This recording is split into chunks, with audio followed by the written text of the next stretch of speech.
স্বাস্থ্য পরীক্ষায় ফিট হবার পরই কেবলমাত্র বিদেশ যাত্রার চূড়ান্ত প্রক্রিয়া সম্পন্ন হয়। ভিসা নিশ্চিত হবার পর উড়াল দেবার পালা। কিন্তু এটি এখন অনিশ্চিত এয়ারলাইন্সগুলোর কৃত্রিম টিকিট সংকটের কারণে।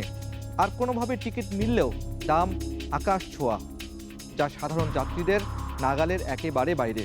তালাশের 221তম পর্বে বিদেশ যাত্রায় মেডিকেল ফিট আনফিট নামক পর্ব প্রচারের পর মধ্যপ্রাচ্যগামী প্রবাসীরা তালাশের সাথে যোগাযোগ করেন। তারা অনুরোধ করেন এয়ার টিকিটের আকাশচুম্বী দামের রহস্য উদ্ঘাটন করতে। এ নিয়ে তালাশের এবারের অনুসন্ধান, এয়ার টিকিট সিন্ডিকেট নেপথ্যে কারা। বিভিন্ন ট্রাভেলসে টিকিট পাওয়া যায়, কিন্তু এখানে আসলে টিকিট পাওয়া যায় না। টিকিটের দাম অনেক অত্যধিক বেড়ে গেছে, ডবল হয়ে গেছে। আরে ভাই এটা হলো উমরার কাজ, এগুলো উমরার কাজ, আপনি এটা উমরা তাহলে ছিঁড়ে ফেললেন না? যদি সিন্ডিকেট করে থাকে এয়ারলাইন্স তো করছে। প্রবাসীদের ঘাম ঝরানো টাকায় দেশের অর্থনীতির ভিত শক্ত হয়। তারপরও বিদেশ যাত্রায় পদে পদে ঠকতে হয় তাদের। এক ভোগান্তি থেকে রক্ষা পেলে পড়েন অন্য এক ভোগান্তিতে। তারপরও নানান অজুহাত দেখিয়ে বিদেশগামীদের কাছ থেকে 2 থেকে 3 গুণ বাড়তি টাকা আদায় করছে এয়ারলাইন্স ও ট্রাভেল এজেন্টগুলো। প্রবাসীদের মেডিকেল ভোগান্তি নিয়ে তালাশের অনুসন্ধান প্রচারের পর অসংখ্য মানুষ বিভিন্নভাবে তালাশের সাথে যোগাযোগ করেন। তাদের বেশিরভাগই এয়ারলাইন্সের টিকিট প্রাপ্তিতে ভোগান্তি ও মাত্রাতিরিক্ত দামের বিষয়ে অভিযোগ করেন। তালাশের ফেসবুক পেজে এমডি সোহাগ লিখেছেন, এয়ার টিকিটের সিন্ডিকেট করে রমরমা বাণিজ্য চলছে, বিষয়টি খতিয়ে দেখার আবেদন করছি। কবির ভূঁইয়া লিখেছেন, এয়ার টিকিট সিন্ডিকেটের বিরুদ্ধে প্রতিবেদন করার অনুরোধ রইল। মোহাম্মদ রঞ্জুও এয়ারলাইন্সের টিকিট বাণিজ্য নিয়ে অনুসন্ধানের আবেদন জানান তালাশ টিমের কাছে। কি হচ্ছে এয়ার টিকিট নিয়ে? টিকিট সিন্ডিকেট নিয়ে প্রতিবেদনও করেছে বেশ কিছু গণমাধ্যম, কিন্তু কারা এই সিন্ডিকেট?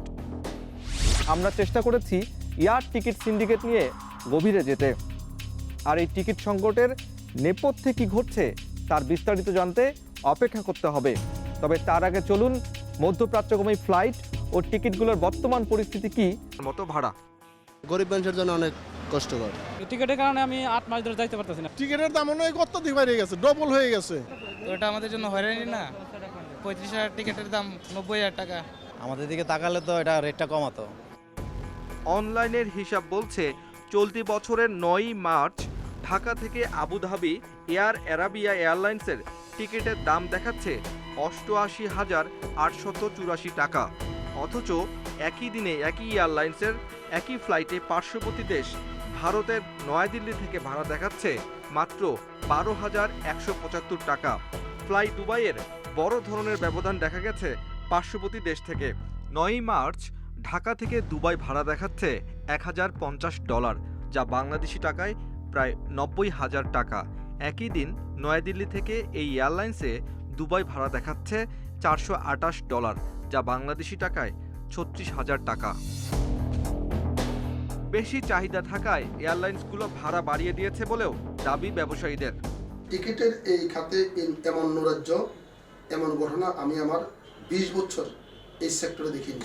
আমাদের অথরিটি তারা, এবং তারা ব্যর্থ হয়েছে, এবং তারা যদি ফিক্সড করে দিত এই রেটের বাইরে নেওয়া যাবে না, তাহলে কোনো এয়ারলাইন সাহস করতো না আপনার অধিক মূল্যে টিকিট কাটার জন্য। পার্শ্ববর্তী দেশ থেকে ভাড়া কত আছে? আপনার ঢাকা থেকে দুবাই যাওয়ার ভাড়া কত, আর দুবাই থেকে ঢাকা আসা একই মাইলেজ, একই দূরত্ব। ঢাকা থেকে দুবাইয়ের ভাড়া যদি হয় 70,000, দুবাই থেকে ঢাকা আসার ভাড়া মাত্র 18,000 টাকা। এয়ারলাইন্সের বেশিরভাগ টিকিট বিক্রি হয় ট্রাভেল এজেন্সির মাধ্যমে। সরাসরি এয়ারলাইন্স অফিসে গেলে বাড়তি বা মাত্রাতিরিক্ত দাম চাওয়া হয়, যার ফলে এই ট্রাভেল এজেন্সির মাধ্যমে কয়েক হাত ঘুরে যাত্রীরা টিকিট কিনতে বাধ্য হন। কিন্তু বাড়তি দাম যেন পিছু ছাড়তে চাই না। এই প্রবাসী কোথাও টিকিট মিলাতে পারেননি। শেষমেশ এমিরেটস এয়ারলাইন্সে আসেন। পুরো মার্চ মাসে কোনো সিট তো নেই। এপ্রিলে মিললেও তাকে সরাসরি টিকিট দিতে পারবে না বলেও জানানো হয়। তাকে পরামর্শ দেওয়া হলো এজেন্টের সাথে যোগাযোগের। বলছে ট্রাভেলস আপনি দেখেন সব জায়গায় আছে, গুলশানে কেউ আছে। মতিঝিলের বিমান বাংলাদেশ এয়ারলাইন্স অফিসে 25 অথবা 26 ফেব্রুয়ারির টিকিট চাইলে মার্চ পর্যন্ত টিকিট নেই বলেও জানানো হয়। ফেব্রুয়ারি 27-28 কোথায় যাবেন? রিয়াদে। 27 ফেব্রুয়ারি হ্যাঁ না সিট খালি গেছে। তবে বাইরের নিরাপত্তা কর্মী পরামর্শ দিলেন কিছু নির্দিষ্ট ট্রাভেল এজেন্সির সাথে যোগাযোগ করতে। না থাকলে আর কিছু করার নাই, এজেন্সির সাথে আলাপ করেন, এখন হলো শেষ থেকে এজেন্সিতে যায়। বিমানের ঊর্ধ্বতন কর্মকর্তারা জানালেন তাদের 95% টিকিট বিক্রি করে এজেন্সি। এখন বেশি বিশেষ করে ডিসেন্ট্রালাইজ করে দেওয়া আছে, এজেন্সিটাই আমাদের 90% অ্যারাউন্ড 95% সেল কিনে এজেন্সির মাধ্যমে। যাত্রীর ভাই সেজে রাজধানীর পল্টনের এয়ার ট্রিপ ট্রাভেল এজেন্সিতে গেলে সরাসরি টিকিট দেয়া হয় না বলেও জানানো হয়। আপনার কি মানে এজেন্টকে দেন তাই তো? হ্যাঁ, আমরা এজেন্ট ছাড়া আমরা তো বেচবুকি আবার ধরতে হবে তার। একই কথা জানালো কাজী এয়ার ইন্টারন্যাশনালও। পার্সোনালি নেওয়ার জন্য পার্সোনাল টিকিট আমরা সেল করি না, আমরা অফিসের মাধ্যমে টিকিট সেল করি। তবে পাশের ডেস্কে তানজিল ইন্টারন্যাশনাল নামের এক সাব এজেন্টের কথা তালাশ টিমের সদস্যদের কানে আসে। ওই এজেন্টের কাছে ফ্লাই দুবাই এয়ারলাইন্সের 23 ফেব্রুয়ারি ঢাকা রিয়াদ রুটের 10টি টিকিট বিক্রি করলেন কাজী ইন্টারন্যাশনাল। সংরক্ষিত আছে বিভিন্ন তারিখের টিকিটও। তাহলে এটা কি নামে লিখবো, কোন অফিসের নামে লিখবো? ট্রাভেল এজেন্টগুলো গ্লোবাল ডিস্ট্রিবিউশন সিস্টেম জিডিএস এর রিজার্ভেশনের মাধ্যমে টিকিট বুকিং ও ক্রয় করতে পারে। সেইবার গ্যালিলিও অ্যামাডিউস বাংলাদেশে বহুল ব্যবহৃত। এই সার্ভারই বিশ্বের সকল এয়ারলাইন্সের টিকিট এজেন্টের কাছে উন্মুক্ত থাকে, সেখান থেকেই টিকিট ইস্যু করা হয়। কিন্তু মার্চ মাস পর্যন্ত মধ্যপ্রাচ্যগামী বেশিরভাগ এয়ারলাইন্সের টিকিট ব্লক বা বিক্রি দেখাচ্ছে। দু একটি সিট থাকলেও সেগুলো আবার বিজনেস ক্লাসে। তাহলে একসঙ্গে এতগুলো টিকিট কিভাবে পেল কাজী এয়ার ইন্টারন্যাশনাল নামের এই ট্রাভেল এজেন্সি? কিভাবে বা যাত্রীর কাছে বিক্রি করা হয় এসব টিকিট? না, রেট চেঞ্জ হয়েছে। নাম বদলে আপনি ঠিক করে দেন 10টা। গ্রুপ টিকিট বিক্রির এ বিষয় জানতে অফিসিয়ালি গুলশানে ফ্লাই দুবাইয়ের অফিসে গেলে কেউ কোনো কথা বলেনি। এসব রহস্য জানতে আরও গভীরে যেতে হবে। তবে তার আগে বাংলাদেশ বিমান সহ বেশ কয়েকটি এয়ারলাইন্স অফিস থেকে ঘুরিয়ে আনতে চাই আপনাদের। অভিযোগ রয়েছে ফিরতি টিকিট কেটে আসা যাত্রীদের কাছ থেকেও অতিরিক্ত টাকা আদায় করছে এয়ারলাইন্স। শরীয়তপুরের কাতার প্রবাসী রফিকুল ইসলাম ঢালির সাথে কথা হয় মতিঝিলের বিমান অফিসে। দুদিন ধরে ঘুরছেন বিমান অফিসে। 55,000 টাকা দিয়ে আপ ডাউন টিকিট করে এসেও এখন তাকে অতিরিক্ত টাকা গুনতে হচ্ছে। আমি কেঁদেছি পর্যন্ত, বলছি দেখেন আমার সংসারে খুব সমস্যা, কাঁদলে কোনো লাভ হবে না। আপনি যদি যাইতে চান কালকের ফ্লাইটে আমি দিতে পারবো আপনাকে, 39,000 টাকা লাগবে অতিরিক্ত, বিজনেস ক্লাসে দিবে। দীর্ঘশ্বাস নিয়ে অপেক্ষা করছেন টিকিটের জন্য। প্রবাসী সগীর হোসেনের ছুটি শেষে গত 5 ফেব্রুয়ারি সৌদি আরবে ফেরার কথা ছিল। নির্ধারিত দিনে ফ্লাইট ছিল, কিন্তু শেষ মুহূর্তে আটকা পড়েন করোনার কারণে। পরে টিকিট হোল্ড করেন। করোনার নেগেটিভ রিপোর্ট নিয়ে পুনরায় টিকিট ইস্যু করে মতিঝিলের বিমান অফিসে আসলে অতিরিক্ত 30,000 টাকা দাবি করা হয় তার কাছ থেকে। বিভিন্ন ট্রাভেলসে দিলাম মানে টিকিট পাওয়া যায়, কিন্তু এখানে আসলে টিকিট পাওয়া যায় না। আর এখন আমি আবার চেক করলাম, আমার 30,209 টাকা লাগবে বলে। তালাশ টিমের উপস্থিতি দেখে তার মতো অনেকেই এগিয়ে এসে তাদের ভোগান্তির কথা জানান। এয়ারপোর্ট থেকে বলছে 1 টাকা লাগবে না, এখানে বলছে 20,000 টাকা লাগবে। 1 লক্ষ টাকা দেওয়ার পর আমাদের টিকিটগুলো দিয়ে আমাদের ঘুরাচ্ছে কেন? এতগুলা ভুক্তভোগী কেন? আমাদের সরকার কি এগুলা দেখে না? কারওয়ান বাজারের এয়ার অ্যারাবিয়া অফিসে কথা হলো কয়েকজন ভুক্তভোগীর সাথে। ফিরতি টিকিট নিয়ে এসেও দিতে হচ্ছে বাড়তি টাকা। পুরো টিকিটগুলো মানে খরিদ করে বই রইছে, যে যা করুক মানে এটা কেউ নামাইতে পারবো না। একই চিত্র গুলশানের এমিরেটস এয়ারলাইন্সেও দেখা গেল। দুবাই প্রবাসী এই ব্যক্তিকে টিকিটের জন্য গুনতে হলো বাড়তি 33,000 টাকা। চাহিদা বেশি ও করোনার জন্য ফ্লাইট কমে যাওয়াকে দুষছেন এয়ারলাইন্স কর্তৃপক্ষগুলো। সিট ফিল আপ হয়ে গেলে কাছের ডেটগুলোতে আপনার মনে করেন ফেয়ারটা হাই হয়ে যায়, তো এই কারণেই আর কি ওনাকে মানে রেস্ট অফ দ্য অ্যামাউন্টটা পেমেন্ট করতে হয়। হ্যাঁ, ডিমান্ডের তুলনায় তো সাপ্লাই কম, এটা তো মানে এখন শুধু আপনার ফরগেট ডিমান্ড। যে কোনো এয়ারলাইনে দেখেন, প্রত্যেকটা এয়ারলাইনে কিন্তু এখন ফ্লাইট কিন্তু ফুললি বুকড রয়েছে। তবে বিমানবন্দর কর্তৃপক্ষ বলছে এখন ফ্লাইট সংখ্যা আগের মতোই রয়েছে। আমার ফ্লাইটের সংখ্যা কিন্তু 100 থেকে 105টা total flight, international passenger flight. এবং মধ্যপ্রাচ্যে কিন্তু এরকম 60 থেকে 70টা ফ্লাইট যাতায়াত করছে, সুতরাং ফ্লাইটের কোনো কমতি নাই। চাহিদা বৃদ্ধির পাশাপাশি থার্ড টার্মিনাল নির্মাণের জন্য হযরত শাহজালাল আন্তর্জাতিক বিমানবন্দরে রাত 12টার পর থেকে সব ধরনের ফ্লাইট বন্ধ রয়েছে। এছাড়াও এই টিকিট সংকটের কারণ হিসাবে এয়ারক্রাফট ও ফ্লাইটের সংখ্যা কমে যাওয়াকেই দোহাই হিসেবে দেখাচ্ছেন এয়ারলাইন্স ও কিছু কিছু ট্রাভেল এজেন্ট। আসলে কি তাই? 4 মিনিট পর ফিরছি।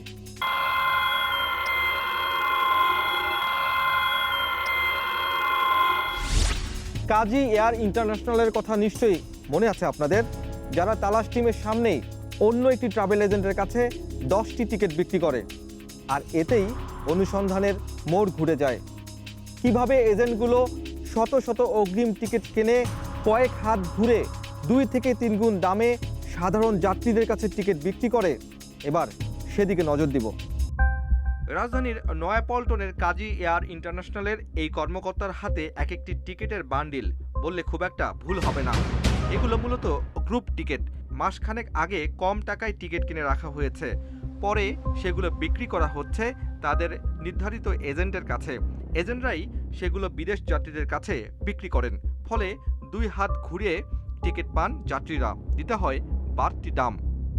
পিএনআর এয়ারলাইন্সের ভাষায় যাকে বলা হয় প্যাসেঞ্জার্স নেম রেকর্ড। পিএনআরের সাথে দেয়া হয় আরেকটি সাংকেতিক নাম বা কোড। এর মাধ্যমেই একসঙ্গে 10 থেকে শতাধিক টিকিট বুক অথবা ক্রয় করতে পারে এজেন্টগুলো। তবে সব ট্রাভেল এজেন্ট তা পারে না। একমাত্র প্রভাবশালী ও এয়ারলাইন্সগুলোর সাথে যাদের গোপন চুক্তি রয়েছে তারাই এই সুবিধা পেয়ে থাকে। অনুসন্ধান বলছে এইসব গ্রুপ টিকিট কিনতে তাৎক্ষণিক যাত্রীর নাম লাগে না। চাহিদা বেশি থাকায় ইকোনমিক ক্লাসের সিট বুকিং বা ব্লক করে রাখা হয় বিভিন্ন এজেন্টের নামে। যেমন ধরা যাক, একটি ফ্লাইটে মোট সিট রয়েছে 200টি। এর মধ্যে ইকোনমি ক্লাসের সিট 180টি, বিজনেস ক্লাসের সিট 20টি। এবার গ্রুপ আকারে কয়েক মাস আগেই 50টি করে তাদের পছন্দের এজেন্টের কাছে 150টি টিকিট অগ্রিম বিক্রি করে দেয় এয়ারলাইন্স কর্তৃপক্ষ। আর 3500 এজেন্ট সহ সাধারণ যাত্রীর জন্য উন্মুক্ত রাখা হয় মাত্র 30টি ইকোনমিক সিট। সেগুলোই জিডিএস সিস্টেমে বিক্রি হয়। এই গ্রুপ বুকিং করা সিটগুলোতে ফ্লাইটের 3 দিন আগ পর্যন্ত নাম অন্তর্ভুক্ত করার সুযোগ রয়েছে, আর এই সুযোগটি কাজে লাগাচ্ছে প্রভাবশালী কিছু ট্রাভেল এজেন্ট। কাজী এয়ার ইন্টারন্যাশনাল এই প্রতিষ্ঠানের বিরুদ্ধে মধ্যপ্রাচ্যগামী বিভিন্ন এয়ারলাইন্সের টিকিট সিন্ডিকেটের অভিযোগ রয়েছে। তার নজিরও আমরা দেখেছি। এ বিষয়ে কথা বলতে গেলে ঊর্ধ্বতন কাউকেই পাওয়া যায়নি। কথা হলো ম্যানেজারের সাথে। তিনি প্রথমে অগ্রিম গ্রুপ টিকিট কেনার বিষয়টি অস্বীকার করলেও পরে স্বীকার করে নেন। এক ফ্লাইটে ধরেন আমার আজকে ডেটে ধরেন আমার 10টা দিল, কালকের পরশুর ফ্লাইটে 10টা দিল, এরকম করে আমার 100 সিট দিতে পারে। হ্যাঁ দেয়, এটা এয়ারলাইন্সের পলিসি আছে, দেয়। তারা যে গ্রুপ টিকিট কিনে পরে বিক্রি করেন তার প্রমাণও মিলল তার টেবিলে। ভাই এগুলো উমরার কাজ, এগুলো উমরার কাজ। আমরা এটা উমরা, এটা গ্রুপ না। কাগজটি তো দেখতে দিলেনই না, বরং ছিঁড়ে ফেললেন। আর এ থেকেই বোঝা যায় কাগজটিতে গুরুত্বপূর্ণ কোনো তথ্য ছিল। কাজী এয়ার ইন্টারন্যাশনাল ছাড়াও গ্রুপ ধরে অগ্রিম টিকিট বিক্রি ও সিন্ডিকেটের অভিযোগ রয়েছে অন্ততপক্ষে 20টি ট্রাভেল এজেন্সির বিরুদ্ধে, যারা প্রত্যক্ষ ও পরোক্ষভাবে এয়ারলাইন্স কর্তৃপক্ষের সাথে যোগ সাজশ করে কৃত্রিম টিকিট সংকট করে সাধারণ যাত্রীদের কাছে 2 থেকে 3 গুণ বেশি দামে টিকিট বিক্রি করছে। এয়ারলাইন্স অফিসগুলোতে যাত্রীদের দীর্ঘ সারি, কাঙ্ক্ষিত দিনে টিকিট পাচ্ছে না যাত্রীরা। জিডিএস সিস্টেমেও নেই কোনো টিকিট, তাই বলে টিকিট বিক্রি কি বন্ধ? মোটেই না। বাড়তি টাকা দিলেই মিলছে টিকিট। সিট নাই তা কিন্তু না। আপনি যদি চান যে আগামীকাল বা আগামী পরশু দিন আপনি বাংলাদেশ থেকে যাবেন, কেউ কার যাওয়া দরকার, সেই টিকিটও কিন্তু এখন অ্যারেঞ্জ করে দেওয়া সম্ভব। অনুসন্ধান বলছে দেশে 3500 ট্রাভেল এজেন্ট রয়েছে। এর মধ্যে টিকিট কারসাজিতে জড়িত থাকার অভিযোগ রয়েছে Kazi air international, Al Gazi travels, Hashem air international, star tour and travels, east west travels and tour, air trip international, golden Bengal tour and travels limited. এসব ট্রাভেল এজেন্টের বিরুদ্ধে বাংলাদেশ বিমানসহ বিভিন্ন এয়ারলাইন্সের টিকিট সংরক্ষণ করে বেশি দামে টিকিট বিক্রির অভিযোগ রয়েছে। সবাই নিলে আমিও যে একটা নিচ্ছি, আমি আপনাকে বলবো নিলে, বাট আমি ওরকম আমার যদি কেনা থাকে টিকিটে 2-5,000 টাকা তো লাভ করতেই হবে। ধরেন 20 জনের একটা গ্রুপ আছে, আপনারা যদি 12 জনের একটা টিকিট সিস্টেম থেকে পাইলেন, 8 জনের না পাইলেন, তারা তো যাবে না। সে কারণে ওমরার জন্য অনেক সময় এগুলো অ্যাডভান্স কিছু গ্রুপের নিতে হয়, না হলে ওমরা গ্রুপ মিলানো যায় না। বাংলাদেশ সৃষ্টি হওয়ার পর থেকেই বিমানের সিন্ডিকেট ছিল, আছে, থাকবে, এটা 100% সত্যি। সিন্ডিকেট তখনই হয় যখন তার চাহিদা বেড়ে যায়। এসব বড় এজেন্টের সহযোগী হিসেবে অন্তত আরও 10টি ছোট বা মাঝারি আকারের এজেন্সি জড়িত রয়েছে। তারাই মূলত নামে বেনামে বিভিন্ন জায়গায় টিকিট বিক্রির বিজ্ঞাপনও দিচ্ছে। আটাবের শীর্ষ নেতাদের অভিযোগ, বাংলাদেশ বিমানের টিকিট সিন্ডিকেটের পেছনে ও এজেন্সিগুলোকে বাড়তি সুবিধা দেওয়ার অভিযোগ রয়েছে টিকিট রিজার্ভেশনের ব্যবস্থাপক সাইফুদ্দিন আহমেদ ও সহকারী ব্যবস্থাপক নাজমুস সাদাতের বিরুদ্ধে। সাইফুদ্দিন ম্যানেজার আর শাহাদাত হচ্ছে এসএম ম্যানেজার, বলাকায় বসে এরাই সব মানে মূল এরাই দেখেন কি এই মাঝখানে তারা কোটি কোটি টাকা কামাই নিয়ে গেছে। বিমান এয়ারলাইন্সের অসাধু কর্মকর্তারাই যোগ সাজস করেই এই সিটগুলি ব্লক করে রাখে, যেহেতু আমরা পাচ্ছি না, দেখতে পাচ্ছি না। আমরা মনে করি বিমান এই ক্রাইসিসের জন্য অনেকাংশে দায়ী। অভিযোগ যাদের বিরুদ্ধে টিম তালাশ তাদের সাথে কথা বলার চেষ্টা করেছে। সহকারী ব্যবস্থাপক নাজমুস সাদাত তার বিরুদ্ধে ওঠা অভিযোগের ব্যাখ্যা দেন এবং গ্রুপ টিকিট দেওয়ার বিষয়টিও স্বীকার করে নেন অকপটে। এজেন্সির গ্রুপ বুকিং এর দায়িত্ব মতিঝিল থেকে সেটা আমার জিএম স্যারের কাছে আসে আর ম্যানেজার পর্যন্ত আসে, আমাদের পর্যন্ত গ্রুপ বুকিং আসে না। আমার সাথে এজেন্সির কোনো সরাসরি সংযোগ নাই, শুধু আপনি নির্দেশনা পালন করেন, তাই তো? রাইট। তবে টিকিট রিজার্ভেশনের ব্যবস্থাপক সাইফুদ্দিন আহমেদের সাথে যোগাযোগ করা হলে তিনি অফিসে আসতে বলেন। পরে সেখানে গেলেও তিনি কোনো সাক্ষাৎ দেননি তালাশ টিমকে। এমডি পারমিশন ছাড়া আমি কোনো কথা বলতে পারবো না, আর আমাদের 50 বছর পূর্তি উপলক্ষে এখন সবাই ব্যস্ত আছে। টিকিট সিন্ডিকেট সহ ফিরতি যাত্রীদের ভোগান্তির বিষয়ে কথা বলতে বিমান বাংলাদেশ এয়ারলাইন্সের কর্তা ব্যক্তিদের সাথে অনেক চেষ্টার পরেও কারো সাক্ষাৎকার পাওয়া যায়নি। টিকিট সিন্ডিকেটের বিষয়টা অনেকটাই ওপেন সিক্রেট, তবে এর দায় নিচ্ছে না কেউই।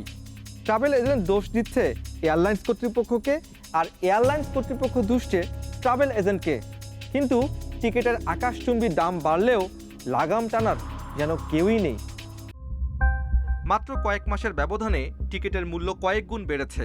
Association of travel agent Bangladesh আটাবের বর্তমান ও সাবেক নেতারা বলছেন, চাহিদা বাড়ায় উচ্চ দাম নিচ্ছে এয়ারলাইন্সগুলো।